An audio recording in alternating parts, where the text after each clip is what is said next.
suatu ketika kalian bisa jadi pengacara, bisa jadi jaksa, bisa jadi hakim, atau bisa jadi legislator. Ya, profesi itu membutuhkan kejelian membuat konsep. Karena sekarang ada pekerjaan baru namanya adalah drafter. Ya, orang yang membuat draft. Misalnya dalam konteks pengacara, maka ada pengacara yang bisa secara verbal menyampaikan, tapi tidak bisa secara tutur. Maka dibutuhkan seorang drafter. Seorang hotman itu ketika disuruh bikin gugatan tidak bisa. Beda dengan Otto. Profesor Otto Hasibuan itu kalau bikin gugatan di depan orang langsung jadi. Tapi Hotman tidak. Tapi dia Hotman bisa secara verbal. Jadi kalau dia membela klien, jagonya di verbal. Berdebat dengan orang itu Hotman. Ya, kalau Otto berdebatnya kurang karena agak gagap. Otto Hasibuan walaupun profesor, tapi dia jagonya di apa? Di monitornya, drafternya. Nah, sehingga drafter ini menjadi penting. Maka dikenal juga ada istilah legal drafter. Ya, profesinya apa? Drafting, legal drafting. Orangnya legal drafter, ya, yang membuat desain hukum, ya, putusan hukum atau proses hukum. Sementara profesinya namanya ada legal drafting. Gitu. Nah, saya istilah-istilah ini diperlukan oleh orang-orang yang ke depan akan mengisi pos sebagai legal drafting.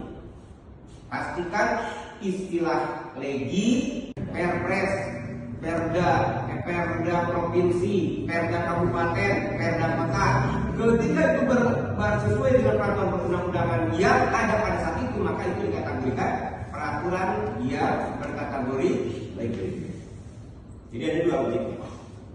Ya, jadi penyebutan istilah legi itu bisa kepada pesiking atau keputusan ini, ya, ini keputusan, atau bisa kepada regeling.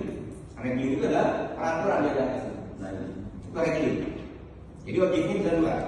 Ya, lagi penyebutan istilah arti lege, lagi, maka bisa objeknya dua, bisa peraturan, bisa keputusan. Kalau peraturan tadi, objek ini biasanya diuji di dua peradilan, Mahkamah Konstitusi atau Mahkamah Agung.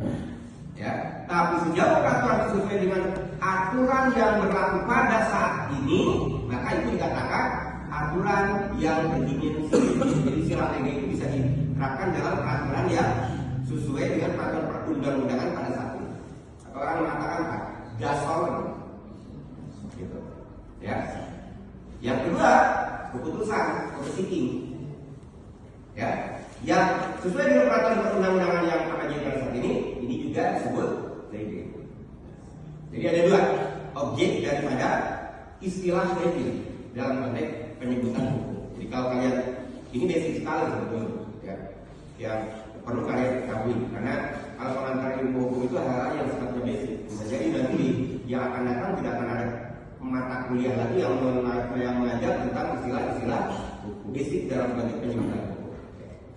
Kemudian dari objek dua, dengan tidak frasa lege dipergunakan khusus untuk istilah peraturan. Sebenarnya peraturan dan keputusan. Ya, dua, peraturan dan keputusan. Jadi hanya dua. Aktivitas subjek hukum nanti dijelaskan di bawah. Seseorang, natural person atau badan hukum, person yang sesuai dengan hukum. Jadi beda ya penggunaan lex dengan legi tadi. Kalau legi ditujukan kepada regeling proceeding, peraturan dan keputusan yang sesuai dengan peraturan perundang-undangan pada saat itu. Gitu. Ya, itu legi. Kalau lex adalah kepada subjek seseorang atau badan hukum.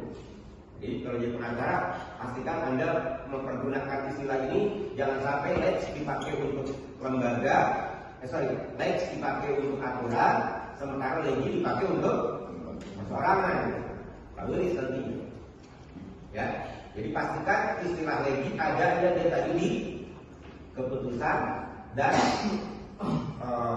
peraturan atau regling dan psikis. Peraturan itu kan regling, keputusan itu adalah psikis. Ya, jadi regling dan psikis istilahnya legi. Kalau aktivitas seseorang atau badan tubuh yang sudah